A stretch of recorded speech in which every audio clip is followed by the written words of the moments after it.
Hello everybody and welcome back. Thank you very much for joining me. Dinosaurs, dogmen and a burnt set of legs.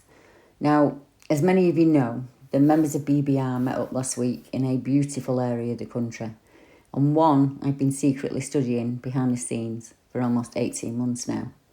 I didn't realise as I left there it would be a hornet's nest within days. There are a number of reasons I've kept an eye on the area. One of those reasons was the high number of canine creatures that are reported there, very similar to Cannock Chase on the Yorkshire coast. I also knew one of the witnesses was going to come out and meet us. I shared his experience with the others, and as I was doing so, he stated, "It's a lovely place in the day, but at night, it changes completely. The atmosphere is very different once it's dark. There are many reports of screams and howls or animals in pain, intelligent lights that can keep you transfixed or lead you even deeper into the woods. And on a number of occasions, people have reported seeing dragons almost dinosaur in appearance. Around 2 years ago, 18 months, about 2 years ago, I started to share my knowledge and reports at Delamere and other areas with a gentleman who's been investigating a number of disappearances in our national parks. He works in land management, which gives him the ideal cover to be in some of our private to the public woodlands. I had an interest in his investigation due to my work on the Manchester Pusher cases. I wondered if there was any correlation. While doing so, I stumbled across a number of missing people in many of the areas that I would consider canine creature hotspots.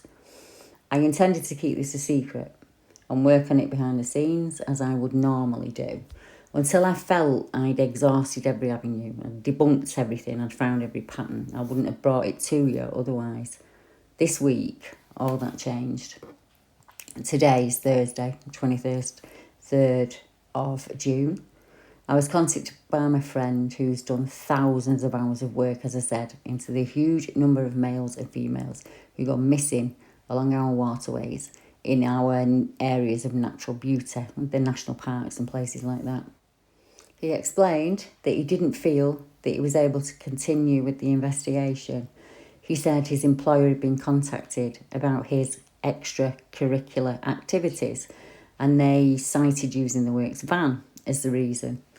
And that's prohibited. That's one of the rules. So this month for him has been very strange. He said he's had a number of strange phone calls to his home and his mobile phone. Now, I would normally just advise him to lay low for a while. And I continue in secret as best I could. I don't feel that I can do that now. I think he has to put his own best interests at heart. I think in my and our best interest, I need to put it out there to the public as I have a genuine concern about being shut down. You see, the previous day, I've been contacted by someone else that I've researched with for around 4 years. He's gotten very close to the canine creatures. He too had taken an interest in the missing people in his research areas. He too has had a number of strange calls to his home number and very threatening package was delivered in the post. And I am not going to go quietly. So my best defence is to just put it out there. I have had a number of hang-up calls, but I presume it was when they just phone you about windows or information or COVID hotline, there's just random callers that you get. Sometimes it just randomly rings your number and you pick it up and nobody's there. And that's happened quite a few times. So we've just unplugged the house phone now. And as I said, as far back as records go, there have been thousands of missing people that have just vanished in some of our wildest places. Now, obviously, the hillside, weather, mechanical injury, all of that has to be taken into account. But there are some very strange cases where people have gone missing from the town, and yet they've been found out there in our wildest places. Some are found dazed, hundreds of miles from home, no memory about what's happened. Some have been found many years later because of memory loss. There are hundreds of females who have vanished along our rivers and canals. Sometimes only a limb is found. In some cases, it is merely an item of clothing or a purse. that's just left behind. Each case is labelled as solved and not in the public interest. In every one of these areas, there are canine reports, UFO abductions, missing time events, and all manner of strange light phenomena. Delamere Forest is one of those places. It's a small forest set in the county of Cheshire. There are walking trails that criss-cross across the forest. Cheshire is well known as a paranormal hotspot, and it is the home to many a ghostly Roman, or the wailing cry of a white lady, and the cackling laugh of Victorian children.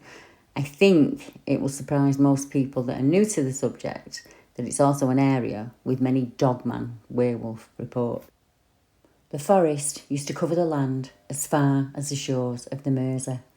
Still a reasonable sized woodland, like Sherwood, this once great wood has been reduced to what you see now.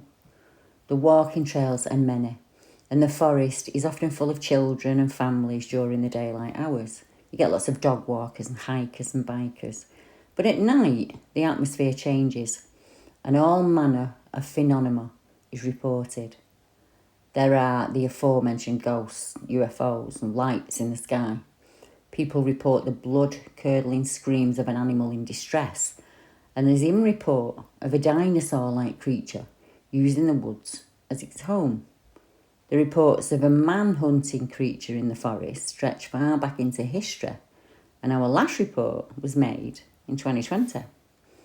Many of the witnesses who've had their experience with Dogmen mention being stalked, watched at home, or even visited, and I think this is very important. Many of them have had no interest in the cryptid subject until they have their experience. They come upon the subject when they're looking for answers, so it's not like they're out there with Dogman on their minds. Others were shadowed and watched by something that always remained unseen from childhood. Many of them had dreams of wolves or an unnatural fear of wolves. I received some reports where the creatures that are seen are female. These reports are very sparse. In fact, I can count on one hand how many we have here in the UK. They're described as a tall creature, completely covered in hair, with the face of a dog, but the body and the sexual organs of a female. She appears in an almost succubus way, enticing the male out into her territory. You've listened to me interview people who are very drawn to the dog-like creatures. They appear around their homes. They tune in to the person's thoughts and feelings. They change appearance to trick and deceive, it would seem. Is the female form used as bait? I've heard female witnesses describe the creature they saw as very handsome. One once told me the being she saw had a very sexual power to his energy, and I find that quite worrying. Are these experiences accidental? Are they just happenstance? Or are we dealing with a being that can change its appearance in order to draw you in? And if so, why? What is the end agenda? I hear from children scared with growls, creatures of the unexplained following them home. They watch from the tree line and observe our movements and our habits. Some say, I could sense them out there, said often, or I knew they were watching. Another thing to note is the use of old railway lines. The embankments are often thickly wooded, rarely tended and very steep-sided. They come up very close to our homes and they go through some of our most rural areas. I've lost count of the reports that mention a railway line, almost as if they're being used as a cryptid and UFO highway of some kind. In 2017, I started chatting to a witness from the Cheshire area who had experiences with a number of different phenomena growing up. All the events through his life are what we would term unexplained, but things really ramped up in 2016 when he had an encounter with what he would describe as an upright, bipedal canine. This witness came out to meet me at Delamere, as I said, and he explained in greater detail the events and to show me where the events took place, and he did show the other members as well. I found him not only honest, and I always have, and he's very open. He's also worried and relieved about sharing his experiences. It can be like that. It can be a whole maelstrom of emotions, and that is completely understandable. In the UK, it is still impossible to be taken with any credibility if you see a spirit or a being. If you report seeing a UFO or an alien, you will probably get told that you're ill or you're not right in the head. So how do you report an 8-foot tall creature that's half human, half dog, with an extreme intelligence, could possibly be hybrid? Bear in mind, as you hear the reports that are about to come up. Now, remember that I said that there are a number of missing people. When you listen to some of the behaviours of the creatures in this, they're almost being stalked. Witness report. I used to be out walking through Winsford very late at night as I'd be coming home from work, and my only choice back then was to walk. As I walked close to one of the local pubs, I saw this creature, and it was climbing up the walls and onto the roof of the building. It moved in a very fluid way.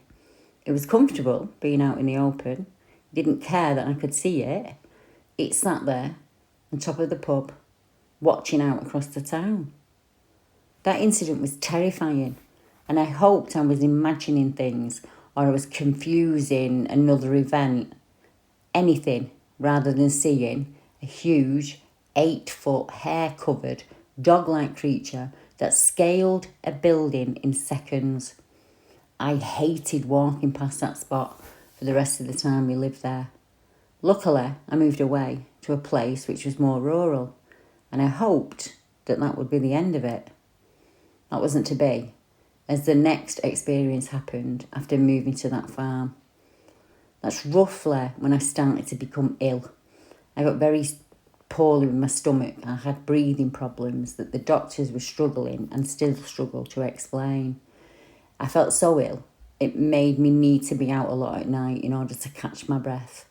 I used to sit near the river out there on my own, just thinking, and now I feel that's how I started attracting the attention of these creatures that I started to see. I have heard them called many names, but for now, I'll just call them Dogman. I started to feel sicker and weaker all the time. I felt that I needed to be outside in the fresh air to get my breath back. I was suffering so much indoors. Even when I sensed they were out there lurking, I would still go outside. I would say they definitely used the canal and the river and the train tracks as routes. I would see them moving along them or hiding in the shadows on the embankments and just watching. I think they use them when they're passing through Winsford. I think they use them to skirt urban areas, in all honesty. I think after the trains have stopped at 11 o'clock, it's ideal, isn't it? You take the path of least resistance, as they say. But let's get back to our witness. He says, the freakiest thing I've ever witnessed was when I found a den near a swampy part of the N6 motorway near Knutsford. I've seen 2 massive black dogs that sprinted past me at that same pond. I found 2 dens in total. One was on the outskirts of Winsford, on the farm where I lived, and the second was the one on the swampy area by the M6 junction. When I was there, I found lots of territory markings all over the place before I accidentally fell in front of the den. And that was the worst feeling I've ever had in my life. I felt like I'd walked into a killing zone. It was horrendous. I've seen these creatures cloaking themselves whilst following me late one night. I heard one screaming, and I would say it was only about 100 feet away from me. It was near the Bottom Flash, which is a lake in Winsford. But let's go back to the beginning, and I'll explain in more detail. As I said, I did have experiences growing up with paranormal events, and I had an encounter with a UFO that really shook me up. Up to seeing the Dogman creatures, I would have classed the UFO incident as my worst experience.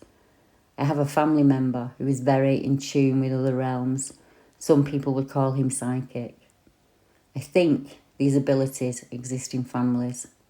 In the beginning, I never put 2 and 2 together. I thought each event was separate and not connected in any way. Now I think the opposite.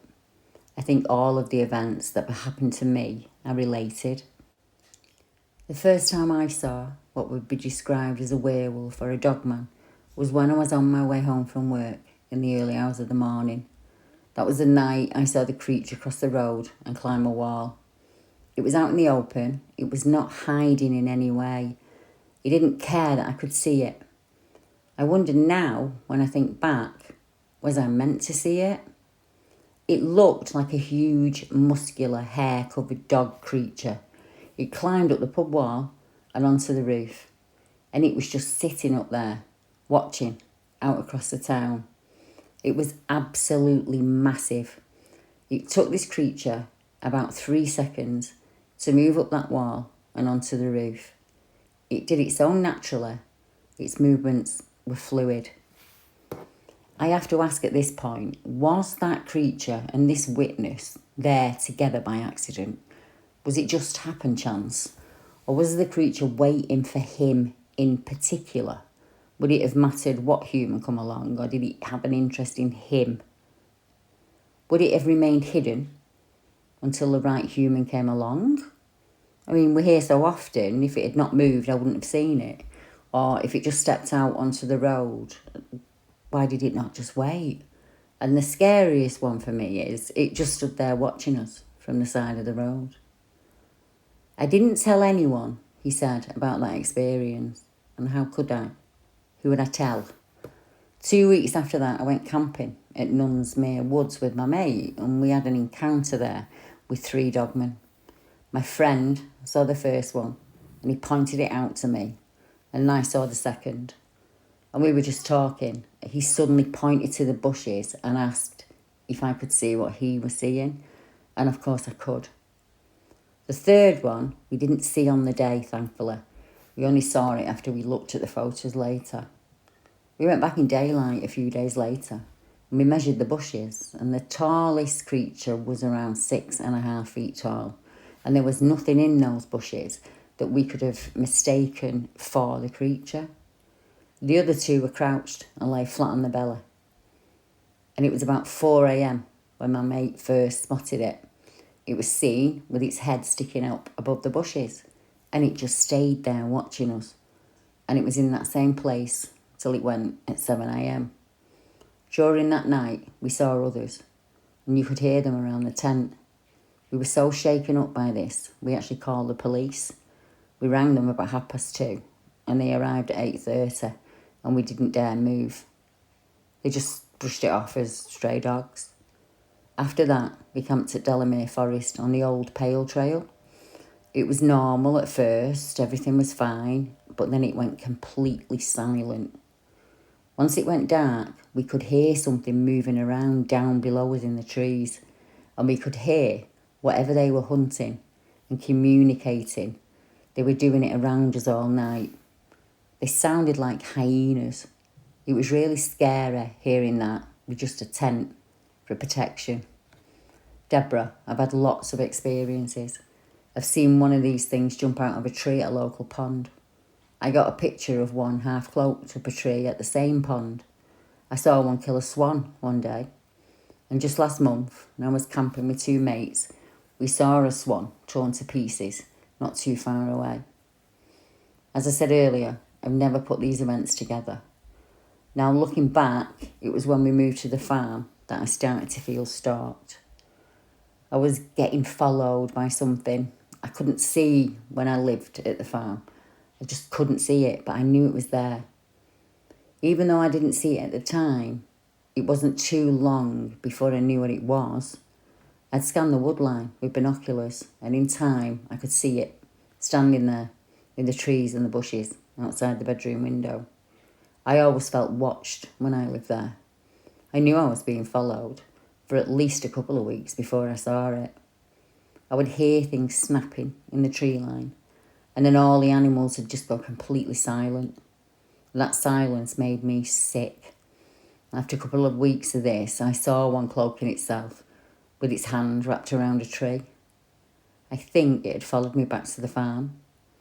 I saw it just standing there, watching from underneath a tree. And it's like they can come invisible somehow, They mimic the surroundings. They blend in completely. Now, the third one I saw was female, and I saw her just before it went dark. I was in my room, looking out my window with binoculars, and I was scanning across the fields, not really seeing anything. And just before I packed up for the night, I looked at the bushes 20 feet away, and I saw a female dogman just standing there. You could see her as clear as daylight. She was backed right into the trees, and I think she was maybe 7 feet tall when she wasn't crouched over. Her arm was very long. They went down from her shoulder to her knee. She didn't look healthy. She looked sick.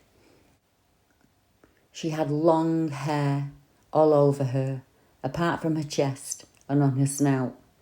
She was clearly female. I could see breasts, and the breasts were not hair covered. She was very tall, and she reminded me of the werewolves from the film Dog Soldiers. She was easily 7 foot tall.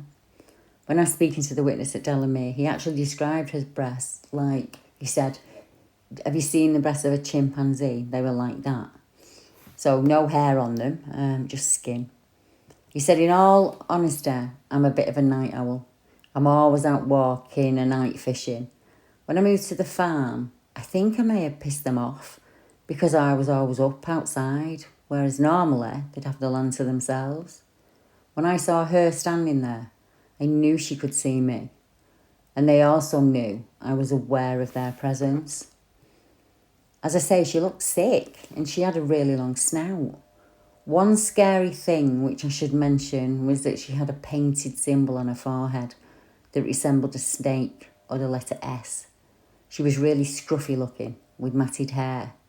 And the other one I saw had a human-shaped arm, and I could see it had a massive hand. It had its arm wrapped around the tree trunk, and I could see the shape of its body, and that it was camouflaged within the trees somehow. I couldn't see behind it, but I could see the leg, and the arm stood out like a sore thumb. Skinny arms, long fingers. Now, all three events could have been with the same individual, but I had the feeling they were not always alone. They followed me everywhere I went, even in the daytime. And there were other things that happened within 2 days of seeing that female. All of the chickens on the farm were slaughtered and they were not eaten. All 13 of them were just ripped apart. My health has continued to get worse, and I've been in and out of hospital over the last few years. I still feel stalked by them. I've moved now, thankfully. I did manage to get out with my friends last month, and we came across some really strange finds. 2 swans had been ripped apart in 4 locations, and then they'd been dragged up into the field about 150 yards away from the river. There were swan guts and feathers all over the ground. I'm going to try and keep going back, and I think we need to know what they are and why they follow us. I mean, I have to agree. The only way to stop these events is to understand how they work, what their habits are, what are their strengths, what are their weaknesses. Are they here to help or to harm? And who controls them? And what are they? Another question for me is, what is special about these areas of high strangeness? They are always ancient sites on the land, and ley lines always run through them. Is this why there's a higher degree of strange events in this one small area? The next event could be a time slip of some kind, perhaps. There was a post in a popular Cheshire blog.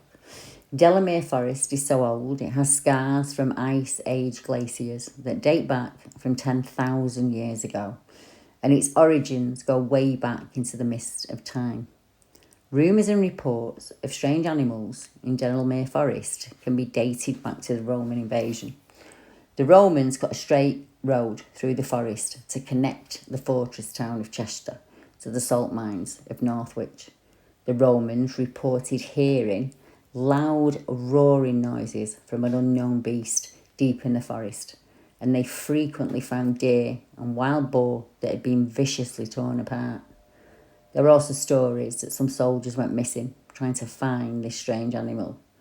They never returned, nor were their bodies found. At this time, Delamere Forest stretched right up to the banks of the Mersey River. and it covered a vast area. And it was fought over due to its landscape and its bounty. In the Middle Ages, reports of a monster at large in the forest started to emerge. The monster was described as a great dragon with grey and black scales which ate sheep, deer, wild boars, and even some of the locals who wandered too close. There were many reports of missing people. Some reports say the creature used to take to the river near what is now Ellesmere Port via a seaside cave. Now, the reports of something at Delamere have continued throughout the centuries. In 1882, a solicitor and a justice of the peace signed affidavits stating they'd seen a large lizard-like creature that was around 200 feet in length, swimming through the coastal waters of Liverpool Bay, heading inland.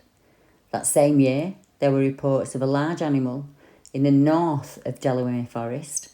The animal could be heard wailing and groaning, and people began to avoid the area because of this.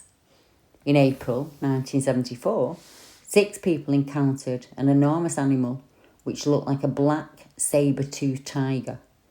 The official explanation was that it was nothing more than a fox, but 4 of the witnesses were wildlife experts and they were insulted by that explanation. They said the animal they saw was hugely muscled and thick in the body. It did not resemble any known animal and they did struggle to describe it. One summer's afternoon in 1985, 3 people saw something which sent them running for their lives from the woods. Mr. and Mrs. Taylor of Halewood were hiking through the forest when they came upon what looked like an overgrown elephant resting in a clearing. The animal was in the shade of a tree and it gave off a terrible stench. The Taylors suddenly stopped in their tracks when they saw that the animal was not an elephant. It had a head like a dragon or a dinosaur. It looked like a small Tyrannosaurus Rex. The thing was asleep and it was slowly breathing, making a snorting sound as it did so. Suddenly, a man came on the scene and shouted, "Oh my God!" He turned on his heels and he ran. Mr. and Mrs. Taylor held on to one another, turned around and walked away trembling. They heard a thud behind them and started to run. They never looked back once. They met up with the ranger and he told him about the incredible encounter, and he didn't look at all surprised and he just shook his head. That same month, strange howling noises were again heard in the forest and someone or something snapped the trunk of a thick tree in half. This could not be explained by the rangers. As we touched on briefly earlier, Delamere Forest was once a vast woodland and it contained many habitats. It stretched for miles in all directions. In all of those directions, we have reports from ordinary people who see the impossible. Let's start with the reports south of Delamere, and we'll work our way northwest to the coast. This report comes from the 1990s. Deborah, I wanted to tell you about something I'd forgotten until I watched one of your uploads the other day. Listening to the interview reminded me of something that I had not thought of in years. When I was about 20 years old, I was asked by a friend to help move a couch and a wardrobe from a house in Crewe to the new owner's address. When we arrived, I noticed that the house was one of a few that had been built encroaching into the unoccupied fields. It was what we would now call greenbelt land. It was out in the middle of nowhere. There were lots of fields and woods, streams and brooks, and it's not like that now down there, sadly. It's all new build houses everywhere.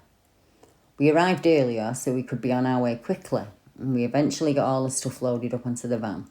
And we were about ready to go when the man who we were helping asked me if I believed in werewolves. I was a bit taken aback because it was so random. It's not a question you hear every day. He then proceeded to say that a werewolf watched the house at night and lots of people who live locally have seen it. He said it just stands there watching him and the house, and it has done so for a number of years. It was the talk in the local pubs and the shops at the time. Can you imagine being this man, or our earlier witness, knowing something that nobody really believes in is out there watching you at home?